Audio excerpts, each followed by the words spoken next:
तो इस वीडियो में हम लोग गौतम बुद्धा के बारे में पढ़ेंगे। ठीक है, गौतम बुद्धा के बारे में कि कैसे पहले वो एक किंग थे। ठीक है, पहले वो एक किंग थे, वहाँ से वो क्या बने, एक सेंट बने। ठीक है, मतलब एक साधु बने।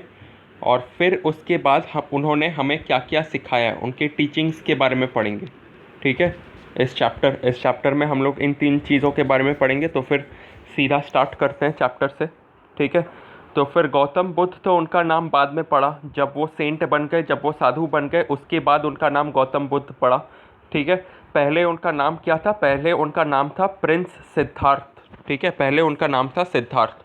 और उनका जन्म कब हुआ था? उनका जन्म हुआ था 8 अप्रैल 563 BC इन लुम्बिनी। ठीक है, लुम्बिनी जो है वो एक जगह का नाम है। ठीक है, लुम्बिनी एक जगह का नाम है जहाँ पे गौतम बुद्ध का जन्म हुआ था। ठीक है, और एग्जैक्ट डेट क्या था? एग्जैक्ट डेट था 8 अप्रैल। 8 अप्रैल कब कब आता है तुम्हें पता ही है। ठीक है, 563 BC। अभी ये 563 BC इस चीज़ का क्या मतलब है कि सपोज इमेजिन कर लो कि कैलेंडर वैलेंडर कुछ नहीं है हम लोगों के पास। ठीक है, तो और तुम्हारे मम्मी को तुम्हें समझाना है किसी एक इवेंट के बारे में। ठीक है, सपोज तुम अभी 10 साल की हो, तो फिर इसका मतलब तुम्हारा जन्म कब हुआ है? तुम्हारा जन्म हुआ है 2010 में। ठीक है, सपोज तुम्हारा जन्म हुआ है 2010 में। तो फिर आ, तुम्हारी मम्मी तुम्हें किसी और चीज़ के बारे में समझाना चाहती है। सपोज़ किसी रिलेटिव की शादी। ठीक है, सपोज़ किसी रिलेटिव की शादी के बारे में समझाना चाहती है जो 2006 में हुआ था। ठीक है, जो 2006 में हो, तुम्हारा बर्थ 2010 में हुआ था। ठीक है, और तुम्हारी मम्मी तुम्हें एक शादी के बारे में समझाना चाहती है। ठीक है, जो 2006 में हुआ था। ठीक है, तो फिर तुम्हारी मम्मी तुम्हें कैसे समझाएगी इस बारे में? तुम्हारी मम्मी बोलेगी कि 4 years बिफोर योर बर्थ, हाँ या ना, कि ये जो किस्सा हुआ था ये तुम्हारे बर्थ के 4 साल पहले हुआ था, 4 years बिफोर योर बर्थ। ठीक है, वैसे ही पहले जब कैलेंडर नहीं होता था, कैलेंडर तो बहुत बाद में आया है, पहले जब कैलेंडर नहीं होता था, ठीक है, तो फिर किसी भी डेट को मार्क करने के लिए हम लोग क्या करते थे? हम तुम्हारा बर्थ ईयर तो यूज़ नहीं करेंगे। ठीक है, तो फिर किसका बर्थ ईयर यूज़ करते थे? जीसस क्राइस्ट का बर्थ ईयर हम लोग यूज़ करते हैं। ठीक है, जीसस क्राइस्ट का बर्थ ईयर। जब भी हमें कोई चीज़ समझाना होता, कोई भी डेट समझाना होता है, हम लोग उसको जीसस क्राइस्ट के बर्थ के हिसाब से समझाते हैं कि ये जो चीज़ हुआ था, ये जीसस क्राइस्ट के बर्थ के 4 साल पहले हुआ था। ये जो चीज़ हुआ है, ये जीसस क्राइस्ट के बर्थ के 15 साल बाद हुआ है। ठीक है, ऐसे हम लोग डेट समझाया करते थे जब कैलेंडर नहीं था। ठीक है, तो फिर प्रिंस सिद्धार्थ का जन्म कब हुआ है? 563 BC। 563 BC मतलब क्या? 563 years before the birth of Christ. Before the birth of Christ. ठीक है, समझ में आया कि प्रिंस सिद्धार्थ का जो जन्म हुआ था वो जीसस क्राइस्ट के जन्म से कितने साल पहले हुआ था? 563 ईयर्स साल पहले हुआ था। ठीक है, he was from the tribe of Shakyas. ठीक है, ट्राइब मतलब क्या? ट्राइब का मतलब होता है कम्युनिटी। ठीक है, जैसे जैसे कि मैं बंगाली कम्युनिटी को बिलोंग करता हूँ। ठीक है, तुम जैन कम्युनिटी को बिलोंग करते हो। ठीक है, वैसे वैसे ही गौतम बुद्ध जो थे वो कौन से कम्युनिटी को बिलोंग करते थे? वो शाक्याज नाम के एक कम्युनिटी को बिलोंग करते थे। ठीक है, और उनके जो पिता थे Shuddhodana, he was elected as the chief of the tribe. ठीक है, तो फिर हर हर धर्म का कोई ना कोई हेड होता है, हाँ या ना? जैसे कि हिंदू धर्म का है कि नहीं पता नहीं, क्रिश्चियंस का एक हेड है, हाँ या ना? क्रिश्चियंस के हेड का नाम क्या है? क्रिश्चियंस के हेड का नाम है पोप। ठीक है, POP, पोप। इंटरनेट पे सर्च कर लेना कि पोप कौन होता है। ठीक है, क्रिश्चियंस का जो हेड होता है उसको हम लोग पोप बोलते हैं। ठीक है, और वो कहाँ पे रहता है? वो वेटिकन सिटी पे रहता है। ठीक है, वेटिकन सिटी नाम का एक जगह है, वहाँ पे रहता है ये पोप। ठीक है, वैसे ही ये गौतम बुद्ध के जो पिताजी थे उनका नाम था शुद्धोधना, और वो शाक्या ट्राइब, ये जो शाक्या ट्राइब है उसका चीफ बन गए थे, मतलब हेड बन गए थे। ठीक है, his mother died when he was still an infant, ठीक है, वो जब छोटे थे तभी उनकी उनकी जो माता मतलब उनके जो माता जी थे उनका डेथ हो गया गौतम बुद्ध का। He was raised by aunt Gautami who gave him the name Gautam, तो उन्हें किसने रेस किया, उनके एक आंट ने रेस किया, ठीक है, आंट मतलब चाची, ठीक है। आफ्टर आफ्टर हिज बर्थ, और इसी चाची ने जिसका नाम था गौतमी, इसी चाची ने जिसका नाम था गौतमी, सिद्धार्थ को एक और नाम दिया जो है गौतम, ठीक है। After his birth an astrologer told his father that one day he would either be a great leader और अ ग्रेट सेंट, ठीक है। तो फिर उनके जन्म के बाद जो एक ज्योतिषी ने, ठीक है, एस्ट्रोलॉजर मतलब ज्योतिषी, एक ज्योतिषी ने राजा शुद्धोधन को क्या बोला कि तुम्हारा जो बेटा है ये बड़ा होके या तो एक बहुत बड़ा राजा बनेगा या फिर एक बहुत बड़ा सेंट बनेगा, सेंट मतलब साधु, या तो वो एक बहुत बड़ा राजा बनेगा या एक बहुत बड़ा साधु बनेगा। His father wanted him to be his successor and did not allow him to leave the place, ठीक है। तो फिर ये सुन के उनके पिताजी को खुशी भी हुआ और दुख भी हुआ। किस बात की खुशी थी, ये बात सुन के बहुत खुश हुए कि एक दिन तुम्हारा बेटा बहुत बड़ा राजा बनेगा, और दुख किस बात का था या फिर डर किस बात का था कि कहीं मेरा बेटा बहुत बड़ा साधु ना बन जाए, क्योंकि अगर वो साधु बन जाता है तो फिर ये जो उनका राज्य है, ये जो उनका इतना बड़ा राज्य है उसको संभालेगा कौन, ठीक है। तो फिर इसीलिए उन्होंने क्या किया, ये बात सुन के, उस ज्योतिषी का बात सुन के उन्होंने क्या किया, उन्होंने सिद्धार्थ को कभी राजमहल से बाहर जाने ही नहीं दिया, ठीक है। क्यों जाने नहीं दिया, क्योंकि उनको पता था कि हम लोग कोई चीज़, जैसे कि सपोज़ तुम्हारा ड्रीम है एक्ट्रेस बनने का, ठीक है, तुम एक्ट्रेस बनने का ख्वाब तुम्हारे दिमाग में कब आएगा, जब तुम टीवी पे किसी एक्ट्रेस को देखोगे एक्टिंग करते हुए, तब एक्ट्रेस बनने का ख्वाब तुम्हारे दिमाग में आएगा, हाँ या ना। लेकिन अगर तुम्हें कभी टीवी देखने ही ना दिया जाए, ठीक है, अगर तुम्हें कभी टीवी देखने ही ना दिया जाए तो फिर तुम्हारे दिमाग में ये ख्वाब आएगा एक्ट्रेस बनने का, नहीं, क्योंकि तुम्हें पता ही नहीं होगा कि एक्ट्रेस होता क्या है, हाँ या ना। इसी कारण की वजह से कि सिद्धार्थ बाहर की दुनिया ना देख ले, ठीक है, और सेंट और कोई साधु बनने का फैसला ना कर बैठे, इसी डर की वजह से किंग शुद्धोधन जो थे उन्होंने कभी भी सिद्धार्थ को राजमहल से बाहर जाने नहीं दिया, ठीक है, समझ में आया। अब इसके बाद वो बड़े हो गए, ठीक है, वो बड़े हो गए, और जब वो थोड़े से बड़े हो गए, ठीक है, हम वो कहानी पढ़ेंगे अभी, ठीक है। तो सिद्धार्थ जब 16 साल के थे, ठीक है, उन्होंने अपने आप को बहुत सारे टूर्नामेंट्स में साबित कर दिया था and married the most beautiful princess in the land, ठीक है।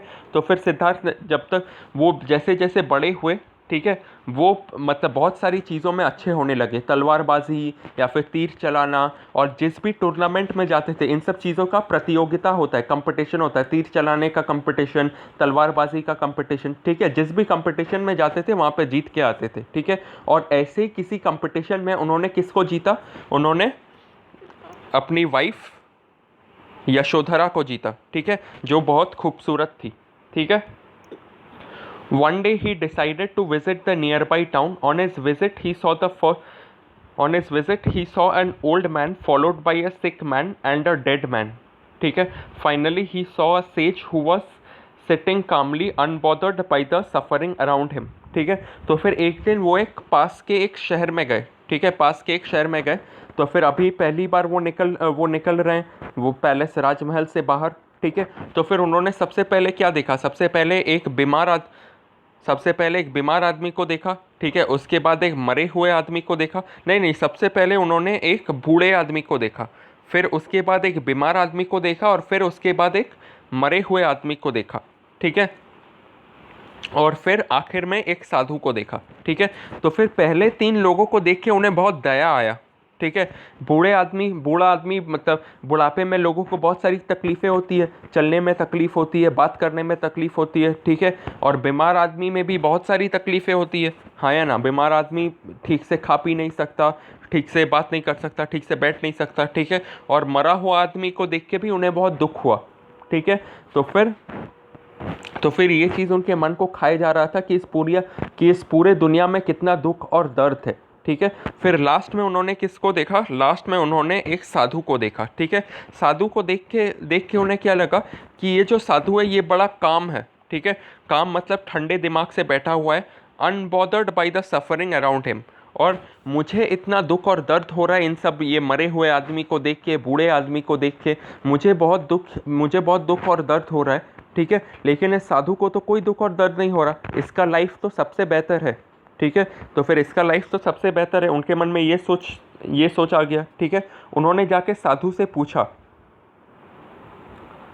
तो फिर साधु ने क्या बताया, the sage said that he had left all earthly pleasures to pass beyond suffering and find peace, ठीक है। उन्होंने जाके साधु से पूछा कि तुम इतने आराम से कैसे बैठे हुए हो, ठीक है। तो फिर साधु ने क्या जवाब दिया कि मैंने सारे अर्थली प्लेजर्स छोड़ दिए हैं, ठीक है। सारे अर्थली प्लेजर्स छोड़ दिए मतलब क्या, ये जो फैमिली, ठीक है, अर्थली प्लेजर मतलब सुख, ठीक है। ये जो फैमिली होता है, अच्छा खाना होता है, अच्छे कपड़े होते हैं, इसको क्या बोलते हैं हिंदी में, इन सब चीज़ों को सुख बोलते हैं, हाँ या ना। एक मिनट,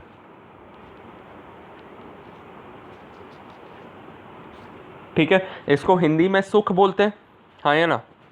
तो फिर साधु ने क्या बोला कि मैंने ये सब सुख छोड़ दिया है, ठीक है। और अगर तुम सुख छोड़ देते हो, ठीक है, तो फिर सफरिंग भी, ठीक है, कोई दुखी क्यों होता है, ठीक है। तो फिर कोई दुखी क्यों होता है, जब तुम्हारे पास अच्छे कपड़े होते हैं, ठीक है, तब तुम खुश होते हो, ठीक है। लेकिन अगर तुम्हें अच्छे कपड़े ना मिले तो फिर तुम दुखी हो जाते हो, हाँ है ना। लेकिन तुम अगर ये अच्छे कपड़े पाने का जो डिज़ायर है, अच्छे कपड़े पाने का जो सुख है, इसी को छोड़ दो, तो फिर बाद में तुम्हें दुख होगा क्या, बाद में जब तुम्हें कपड़े ना मिले तुम्हें दुख होगा क्या, नहीं। साधु ने भी यही समझाया कि मैंने ये सब अर्थली प्लेजर्स छोड़ दिया है, ठीक है, और मैं मन की शांति ढूंढ रहा हूँ, ठीक है। और तो फिर ये बात सिद्धार्थ के मन में घर कर गया, ठीक है। और सिद्धार्थ को भी वो सच्चाई ढूंढने निकल पड़ा, ठीक है।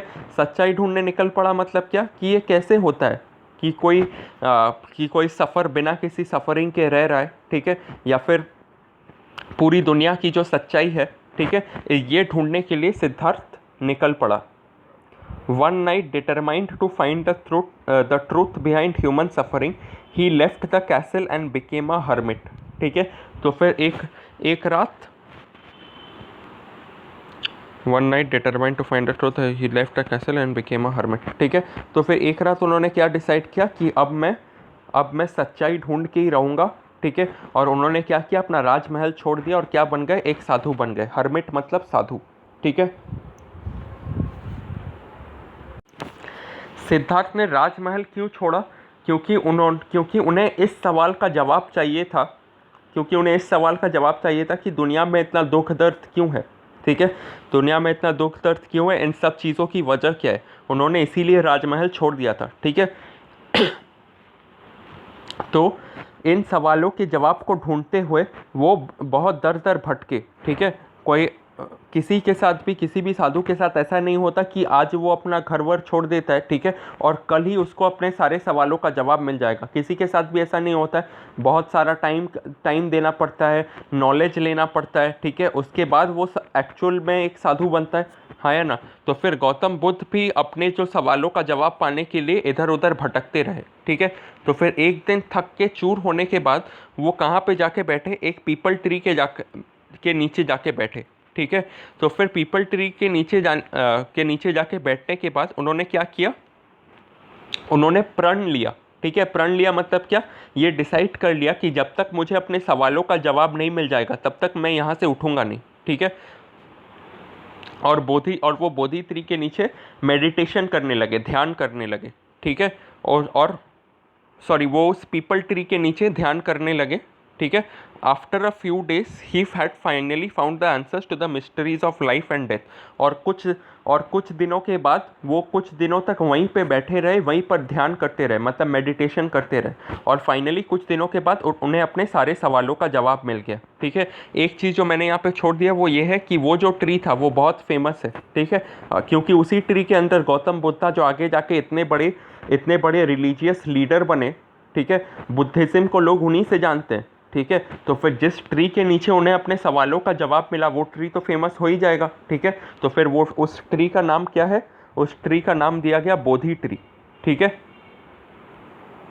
He knew the cause of human suffering and he knew how to overcome it. और इतने सारे दिनों तक ध्यान करने के बाद उन्हें पता चल गया कि इंसानों में सफरिंग क्यों होता है, कि ये दुख और दर्द क्यों है, ठीक है। और उन्हें ये भी पता चल गया कि इस दुख और दर्द से आगे बढ़ने का तरीका क्या है।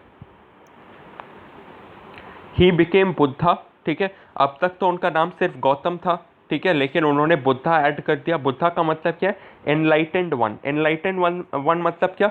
जिसके पास बहुत ज्ञान है, जिसके पास अपने सारे अपने सारे सवालों का जवाब है, ठीक है। He preached his first sermon in deer park in Sarnath, ठीक है। तो फिर कोई भी आदमी रिलीजियस लीडर कब बनता है, ठीक है? कोई भी आदमी रिलीजियस लीडर कब बनता है? जब वो, जिसको अपने सारे सवालों का जवाब मिल जाता है, ठीक है, वो अब दूसरों के सवालों का जवाब देने लगता है, हाँ या ना? ऐसे करते करते ही वो रिलीजियस लीडर बनता है, ठीक है। तो फिर गौतम बुद्ध भी वही करने लगे। उन्हें तो अपने सारे सवालों का जवाब मिल गया था, लेकिन उनके जैसे अभी और भी बहुत सारे साधु थे जो दर दर भटक रहे थे ज्ञान की तलाश में, हाँ या ना? तो फिर उन्होंने सबसे पहली बार सरमन, ठीक है, सरमन मतलब, अच्छा सरमन का मतलब इंटरनेट पे सर्च करना पड़ेगा, 1 मिनट। सरमन जो होता है वो एक लेक्चर होता है, ठीक है। तो फिर जिसको अपना जवाब मिल जाएगा, ठीक है, वो अब दूसरों के सवालों का जवाब देगा, हाँ या ना? और कैसे देगा? इन सारे लोगों को एक जगह पे इकट्ठा करके, ठीक है, उनके सवालों का जवाब देगा, ठीक है। ऐसे लेक्चर को हम लोग सरमन बोलते हैं, ठीक है। ऐसे भाषण, ज्ञान या फिर लेक्चर को हम लोग क्या बोलते हैं? सरमन बोलते हैं, ठीक है।